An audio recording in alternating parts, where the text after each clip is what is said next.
¿Cómo están? Bienvenidos a una nueva edición de Informe Diario. Los saluda Carla Chocano. Revisemos a continuación los titulares de hoy.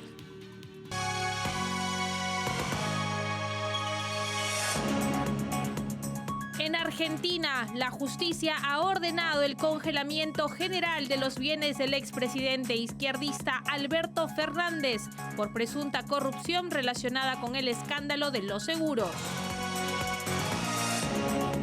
La dictadura cubana ha indicado que el uso de drogas ilegales está aumentando en la isla. El dictador norcoreano Kim Jong-un lanzó una nueva amenaza y dijo que es el momento de estar preparados para la guerra. El Senado español aprobó una medida para que el Congreso de los Diputados retire la ley de amnistía. Empezamos con el desarrollo de la información. El congelamiento de bienes ordenado por la justicia argentina contra el expresidente Alberto Fernández y otros 32 individuos marca un hito en la investigación del escándalo de los seguros. La pesquisa se centra en posibles irregularidades administrativas en las contrataciones de pólizas estatales durante el mandato de Fernández. Este caso refuerza la necesidad de transparencia en las prácticas gubernamentales y arroja luz sobre las complejidades de la corrupción en Argentina.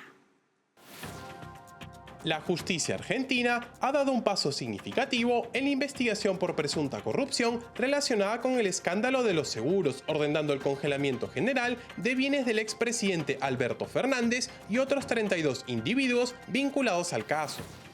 Este movimiento incluye el levantamiento del secreto fiscal y bancario de Fernández, así como de otros exfuncionarios de la aseguradora Nación Seguros durante su presidencia entre el 2019 y 2023. La pesquisa se centra en determinar si Fernández incurrió en irregularidades administrativas en la contratación de pólizas de seguro del Estado durante su mandato, utilizando intermediarios que presuntamente recibieron comisiones excesivas.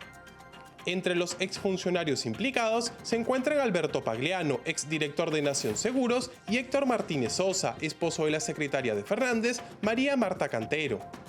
El juez encargado del caso, Julián Ercolini, destacó la sospecha de que el vínculo entre Martínez Sosa y Cantero pudo haber influido en la intermediación de seguros entre entes estatales y Nación Seguros. La medida también afecta a empresas vinculadas a la intermediación, como Bachelier, San Ignacio y Castello Mercury, prohibiéndoles vender o disponer de sus bienes. El fiscal Carlos Rívoro busca evidencia sobre la posible entrega de contratos de seguro a la empresa de Martínez Sosa, una de las más favorecidas. Los intermediarios señalan que recibieron comisiones millonarias, representando más del 80% del total de comisiones pagadas por Nación Seguros desde el 2020. Actualmente Argentina intenta recuperarse de la crisis económica que se acentuó bajo el gobierno izquierdista Alberto Fernández, en donde la pobreza superó el 40% y la inflación fue una de las más altas del mundo.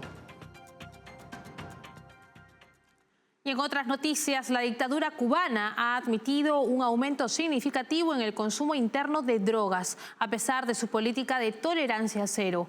Autoridades médicas han señalado la vulnerabilidad de los jóvenes al consumo de drogas, destacando la introducción de nuevos químicos. Este incremento refleja el fracaso de la política antidrogas y la ubicación de Cuba como ruta para el tráfico de estupefacientes. La dictadura cubana ha revelado un aumento considerable en el consumo interno de drogas, a pesar de que el régimen de Miguel Díaz-Canel presume de su política de su supuesta tolerancia cero contra la comercialización de estupefacientes. Esta situación ha generado críticas de la ciudadanía hacia el gobierno cubano, asegurando que no controla el consumo de drogas y mantiene a la isla en una profunda crisis económica. Alejandro García, médico y director del Centro de Salud Mental de Centro Habana, aseguró que los adolescentes y jóvenes son los más vulnerables al consumo de drogas. Aunque no se especificaron los tipos de drogas consumidas, García mencionó la introducción de nuevos químicos en el mercado, dificultando la prevención al no consumo de drogas. Asimismo, sostuvo que las personas suelen tener sus primeras experiencias con drogas entre los 13 y 14 años y entre los 17 y 20 años pueden volverse adictos, con un aumento de la adicción a los 25 años. El incremento de consumo de drogas en jóvenes y adolescentes cubanos es una muestra del fracaso de la política de tolerancia cero del régimen de Miguel Díaz-Canel. A esto se suma la ubicación geográfica estratégica de Cuba en el Caribe, que la convierte en una ruta para el tráfico de drogas utilizada por narcotraficantes para transportar estupefacientes desde el sur, ya sea por avionetas o lanchas rápidas con destino a Estados Unidos. Y ahora les contamos que la organización Prisoners Defenders ha informado sobre un incremento en el número de presos políticos en Cuba tras las protestas de marzo, registrando 24 arrestos el mes pasado y sumando un total de 1.092 personas privadas de libertad por motivos políticos. Estas manifestaciones, a pesar de su carácter pacífico, fueron reprimidas por el régimen de Miguel Díaz-Canel. Prisoners Defenders también ha denunciado casos de tortura contra presos políticos en prisiones cubanas conocidas por su brutalidad, como la prisión Boniato en Santiago de Cuba y la cárcel 1580 en San Miguel del Padrón, ubicada en La Habana. Uno de los casos reportados involucra a Ibrahim Domínguez Aguilar, quien recibió una violenta golpiza por parte de 7 guardias de la prisión Boniato después de denunciar la falta de atención médica en las cárceles cubanas. El informe de Prisoners Defenders también revela que al 31 de marzo del 2024 la cantidad de presos políticos en Cuba alcanza los 1.092, destacando la presencia de menores de edad en esta lista con un total de 30, algunos de los cuales han sido condenados por supuesta sedición y cumplen penas superiores a los 5 años de privación de libertad. La violenta represión del gobierno cubano de Miguel Díaz-Canel hacia los ciudadanos que critican al régimen refleja la falta de democracia en la isla, además de la violación a la libertad de expresión y al Estado de Derecho. Y esta vez nos vamos a Venezuela. La oposición ha denunciado que el régimen de Nicolás Maduro ha bloqueado la inscripción de candidatos democráticos para las elecciones del 28 de julio, cuestionando la integridad del proceso electoral a pesar de que la dictadura chavista ha impedido las candidaturas opositoras, en especial la de María Corina Machado. Los opositores al régimen han enfatizado la importancia de la unidad en la lucha por la democracia. En Venezuela, la presidenta del partido Encuentro Ciudadano, Delsa Solórzano, denunció que la dictadura de Nicolás Maduro ha impedido la inscripción de candidatos democráticos en las elecciones venezolanas. Solórzano destacó que la académica Corina Lloris fue rechazada como candidata por el régimen, lo que refleja un patrón de obstrucción sistemática a la participación democrática en el país. A pesar de los esfuerzos de la Plataforma Unitaria Democrática por presentar candidaturas alternativas, como la de María Corina Machado y posteriormente la de Lloris, el régimen ha bloqueado sus intentos. Esta situación deja en evidencia que no ha habido un cambio en la manipulación de la dictadura de Maduro para permitir elecciones libres y justas en Venezuela. Solórzano hizo hincapié en que la culpa recae en el régimen y no en las fuerzas democráticas, rechazando cualquier intento de trasladar responsabilidades a la oposición. Además, destacó la importancia de mantener la unidad en la lucha por la libertad y la democracia en el país. A pesar de los obstáculos impuestos por el régimen, la Plataforma Unitaria Democrática se mantiene en su compromiso con la ruta electoral y la búsqueda de un candidato unitario que represente a todas las fuerzas opositoras. Sin embargo, la interferencia del gobierno en el proceso electoral plantea serias dudas sobre la integridad y la transparencia del mismo. La inhabilitación ilegal de María Corina Machado y los obstáculos para la inscripción de Corina Lloris evidencian la manipulación del Consejo Nacional Electoral por parte del régimen de Maduro. Y en Ecuador, el presidente Daniel Noboa aseguró que el referéndum que se celebrará el próximo 21 de abril sobre asuntos como justicia, seguridad y empleo será el golpe más duro para los terroristas y los políticos corruptos. Agregó que personas sentenciadas por la justicia vienen atacando la consulta popular.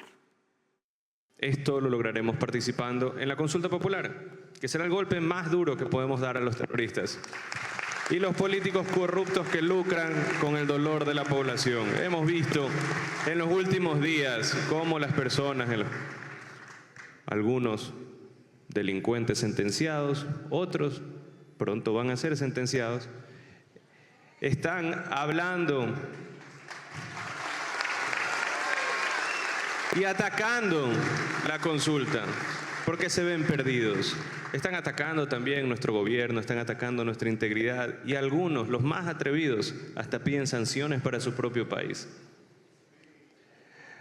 Lo único que sí podemos estar seguros es que la conchudez no tiene límite en esta gente y que podrán vociferar, podrán hacer todo el escándalo que quieran. Al final del día el pueblo ecuatoriano, el pueblo amazónico, va a votar por el sí y van a votar para que exista protección de los militares en todo el territorio ecuatoriano, para que haya oportunidades y para que no haya impunidad en ningún lado. Es momento de ir a la primera pausa comercial. Regresamos enseguida con más en Informe Diario. Café Sombra de Pino. Un café diferente que crece a la sombra de pinos en Villarrica. Ya lo saben, Café Sombra de Pino. Un café premium al alcance de todos.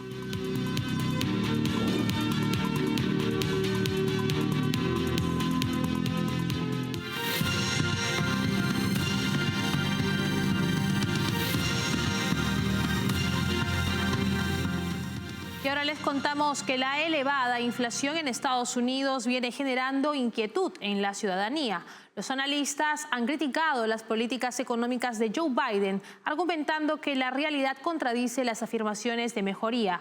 Además, la situación actual no permitiría un recorte de tasas, ya que la inflación persiste, impulsada principalmente por los precios de la gasolina, la vivienda y el transporte, mientras que los precios de los alimentos se mantienen altos y estables. Esto subraya la deficiencia en la gestión económica del gobierno de Joe Biden.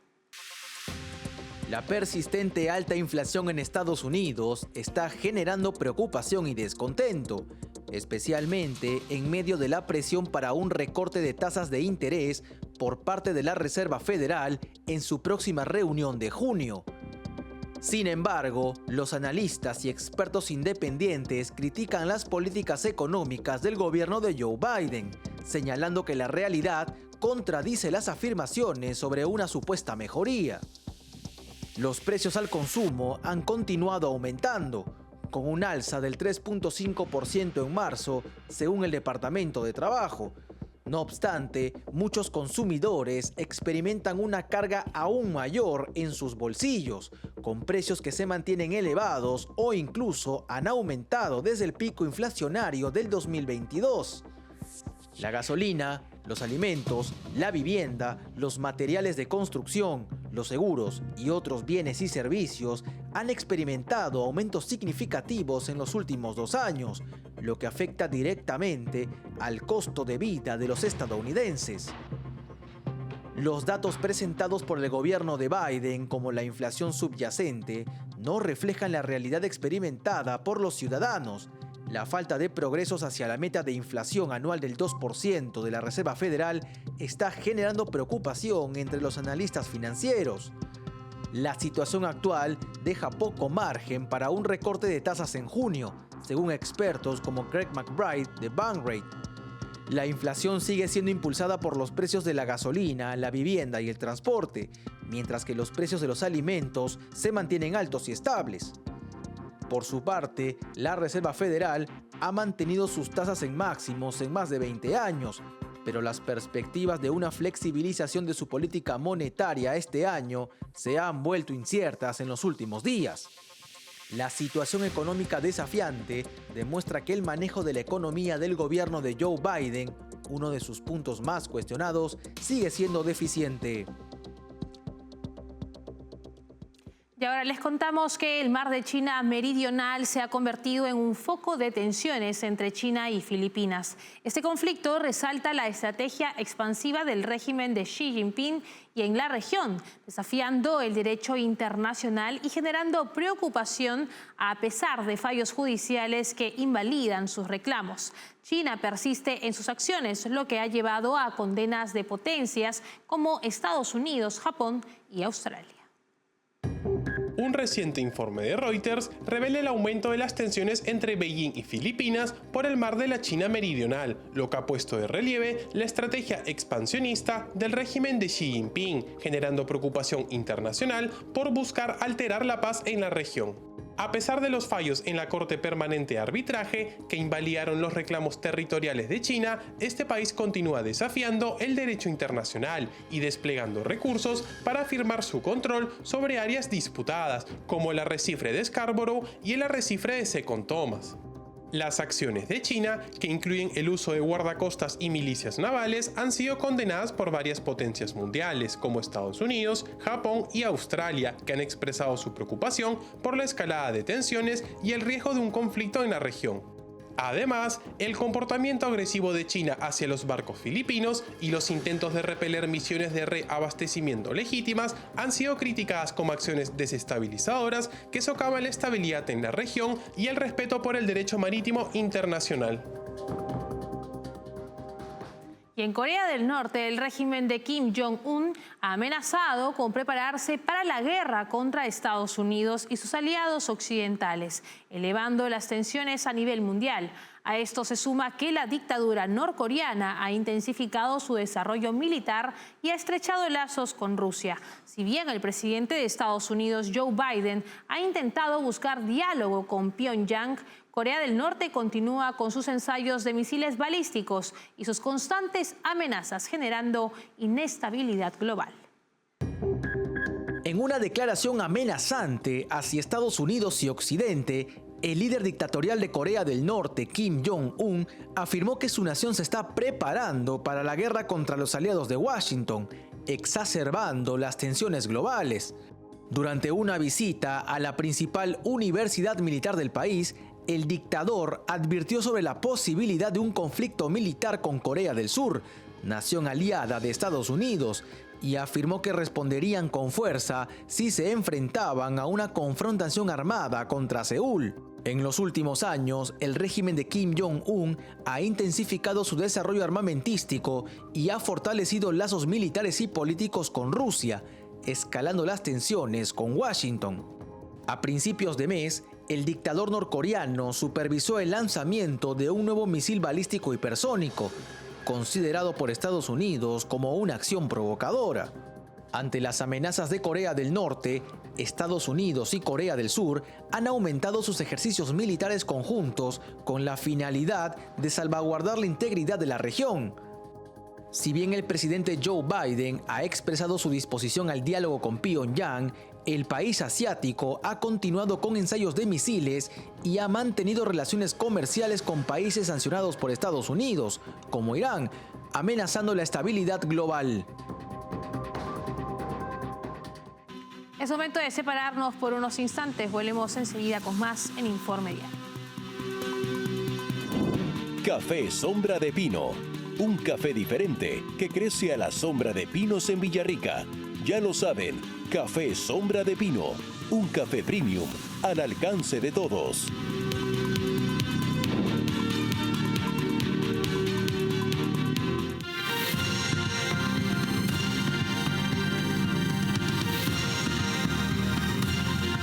Estamos de regreso en Informe Diario. La evasión de la justicia por parte de 5 separatistas catalanes acusados de terrorismo en el caso Tsunami Democratic ha generado un revuelo en España. Estas figuras clave en el movimiento independentista catalán han optado por la fuga justo cuando estaban siendo citados por la Audiencia Nacional, lo que intensifica las tensiones políticas en un momento crucial con la discusión de la ley de amnistía y las próximas elecciones catalanas a realizarse.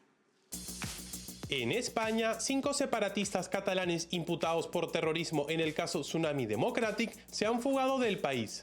Jesús Rodríguez, Josep Cambajó, Oleguer Serra, Jaume Cabaní y Nicolás Flavio Julio Foglia han evadido la justicia, justo cuando el juez Manuel García Castellón de la Audiencia Nacional estaba finalizando su citación. Entre los fugitivos se encuentran personas claves en el entorno independentista catalán. Cabaní, vinculado estrechamente con Carles Puigdemont, estuvo en Waterloo antes de su reciente traslado al sur de Francia. Por su parte, Foglia, un banquero de origen italiano radicado en Suiza, también es uno de los investigados. A esta lista de fugitivos se suman otros casos como el de los líderes separatistas Carles Puigdemont y Marta Rovira, así como el diputado de ERC y miembro de la Mesa del Parlamento de Cataluña, Rubén Wagensberg. Es alarmante que estas fugas ocurran en plena discusión de la ley de amnistía y en vísperas de las elecciones catalanas que se realizarán el 12 de mayo. La falta de cooperación con las autoridades judiciales pone en duda el compromiso con el Estado de Derecho y la democracia, socavando la credibilidad del sistema legal español. El hecho de que estas personas opten por la fuga en lugar de enfrentar las consecuencias de sus acciones es un golpe a la confianza en la imparcialidad y la eficacia del sistema judicial. Se espera que las autoridades tomen medidas firmes para asegurar que los responsables rindan cuentas por sus acciones y que se garantice el debido proceso en este caso tan delicado. Y el Senado español ha tomado una medida sin precedentes al votar a favor de plantear un conflicto de atribuciones al Congreso, solicitando que retire la proposición de la ley de amnistía que había sido aprobada previamente por los diputados. Esta histórica decisión, respaldada por 148 votos a favor, 112 en contra y una abstención, surge del argumento del Partido Popular, que argumenta que el Congreso debería haber tramitado la amnistía como una reforma constitucional en lugar de como una ley orgánica. El PP, que cuenta con mayoría absoluta en el Senado, sostiene que las atribuciones de la Cámara Alta fueron invadidas. Ante la posible negativa del Congreso de Diputados o su falta de respuesta en un plazo de un mes, el Senado podría iniciar un conflicto entre órganos constitucionales ante el Tribunal Constitucional. Esto llevaría a la primera decisión sobre la ley de amnistía, aunque se centraría en su tramitación. El PP está considerando diferentes opciones, como llevar el conflicto al Tribunal Constitucional durante la tramitación o esperar a un posible recurso de inconstitucionalidad después de que la ley se apruebe. Esta situación plantea un escenario complejo en el que el debate legal y político continúa sobre la amnistía. De esta manera vamos llegando al final en esta edición de Informe Diario. Para obtener más información, escaneen el código QR que aparece en este momento en sus pantallas. No se olviden que estamos en www.grupotvl.com. Síguenos también en Twitch como TVLESP. Escúchanos a través de Spotify como TVL en español y suscríbanse a nuestro canal de YouTube, donde podrán encontrarnos como TVL en español. Nos vemos en una próxima oportunidad. Permiso.